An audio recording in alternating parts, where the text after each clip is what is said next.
Hello my dear students, welcome to my channel. In this video we are going to discuss about development of pollen.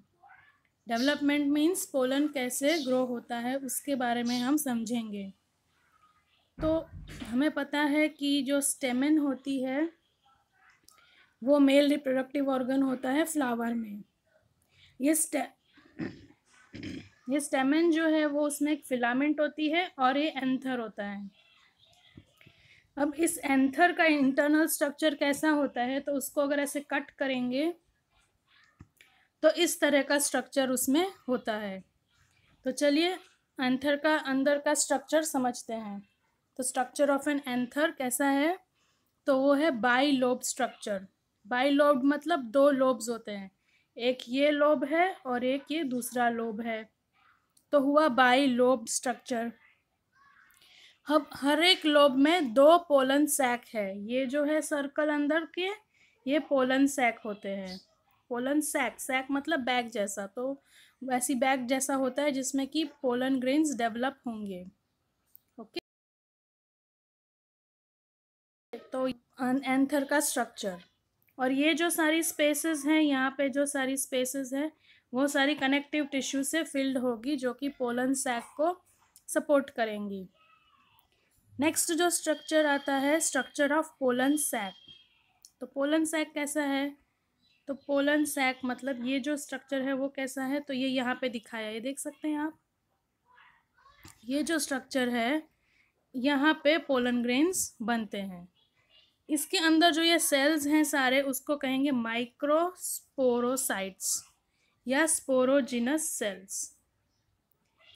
और ये जो sac है उसको कहेंगे microsporangia. Sporangia मतलब sac, pollen sac, और microsporangia. और माइक्रोस्पोरेंजिया वो ऑर्गन का नाम है। और उसके अंदर कौन से सेल्स होंगे, तो माइक्रोस्पोरोसाइट्स या स्पोरोजिनस सेल्स होंगे। ये वो सेल्स हैं जो फ्यूचर में जो पोलन ग्रेन्स हैं वो बनाएंगे। ओके, तो ये है स्ट्रक्चर ऑफ पोलन सैक। तो जो माइक्रोस्पोर है, यहाँ पे माइक्रोस्पोरोसाइट्स है, उसमें माइक्रोस्पोर्स रहते हैं। जो माइक्रोस्पोर्स हैं उनको कहेंगे मदर सेल्स, और उसको ये भी कहेंगे स्पोर मदर सेल्स। तो ये स्पोर मदर सेल्स होती है, वो कैसे डिवाइड होती है ये देखते हैं। तो यहाँ पे है कि जो स्पोर मदर सेल होती है वो मियोटिक डिवीजन होता है उसमें। मियोटिक मतलब जो क्रोमोसोम नंबर होता है वो हाफ हो जाता है। स्पोर मदर सेल में क्रोमोसोम नंबर क्या होता है, 2n होता है।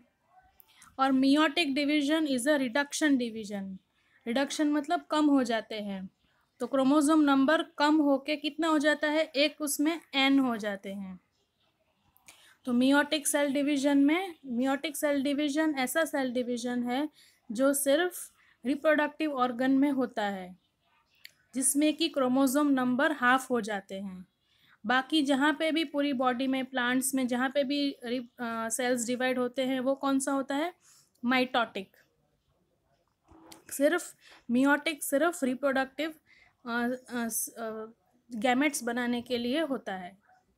रिडक्शन डिवीजन, तो ये रिडक्शन डिवीजन होने से क्या हो जाएगा, एक जो mother pollen mother microspore cell था, स्पोर मदर सेल था, वो फर्स्ट मियोटिक डिवीजन होगा, सेकेंड मियोटिक डिवीजन होगा, तो 4 हैप्लॉइड गैमेट्स बनेंगे, हैप्लॉइड माइक्रोस्पोर बनेंगे यहाँ पे।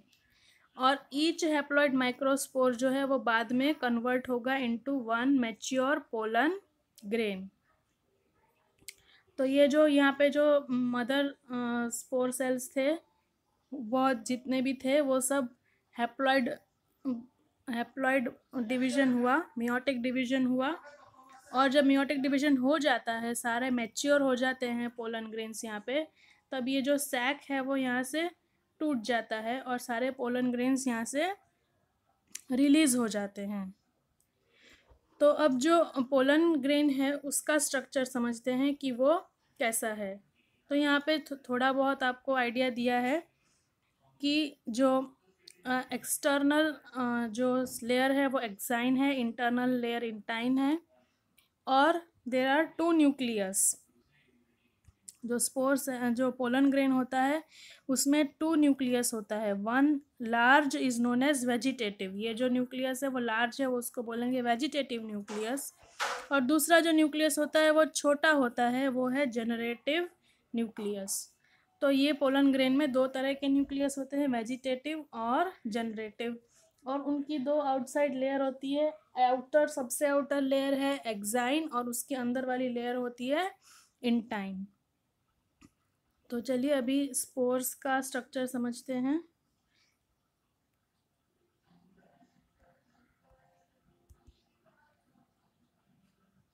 तो ये है वो स्ट्रक्चर।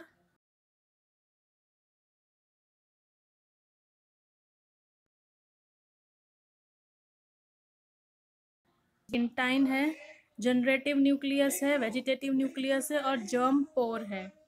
तो एक्साइन क्या है? आउटर थिक और स्कल्पचर्ड होती है, थोड़ा बहुत उसमें कुछ एडहेशन के लिए, स्टिग्मा के ऊपर चिपकने के लिए उसमें ऐसा कुछ स्ट्रक्चर जैसे बने होते हैं।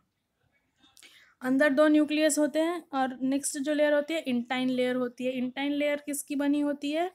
तो इंटाइन लेयर बनी होती है पॉलीसेकेराइड्स की, और वह बहुत ही स्मूथ और थिन होती है। आउटर लेयर जो होती है एक्साइन, ये जो लेयर है उसकी एक स्पेशलिटी ये है कि उसमें एक केमिकल होता है स्पोरोपोलोनिन। ये जो केमिकल है वो बहुत ही रेजिस्टेंट मटेरियल है। क्यों? क्योंकि जो हमें फॉसिल मिले हैं उसमें हमें लाइव पोलन ग्रेन्स मिले हैं। क्यों मिल पाए हैं? क्योंकि ये जो एक्साइन का जो मटेरियल है वो बहुत ही टफ मटेरियल है, जो इजीली डिग्रेड नहीं होता है। मोस्ट रेजिस्टेंट बायोलॉजिकल मटेरियल है ये स्पोरोपोलोनिन, जो कि एक्साइन में होता है। अब जो हमारा जो ये वाला है इंटाइन, वो किसका बना होता है? वो होता है नॉर्मल पॉलीसेकेराइड का बना होता है, सेल्यूलोज का। तो ये सेल्यूलोज बॉल होती है, और जब जर्मिनेशन होने वाला होता है तब क्या होता है कि ये जो इंटाइन है वो पोलन ट्यूब बनाता है ऐसे। जनरेटिव न्यूक्लियस है वो पीछे पीछे जाता है, और वेजिटेटिव न्यूक्लियस है वो ट्यूब न्यूक्लियस, वो रास्ता बनाता है। जब फीमेल की जब स्टाइल में ये पोलन ग्रेन जर्मिनेट होता है तब ट्यूब न्यूक्लियस होता है, और उसके पीछे दो मेल न्यूक्लियस चाहते हैं। और ये जो ट्यूब बनी है वो किसकी बनी है? इंटाइन की। सेल्यूलोज वॉल स्मूथ वॉल होती है उसकी ये पोलन ट्यूब बनती है। तो इस तरीके से ये पूरा पोलन का स्ट्रक्चर है, और जर्मिनेशन पे पोलन ग्रेन जो है वो इस तरीके से फॉर्म करता है पोलन ट्यूब।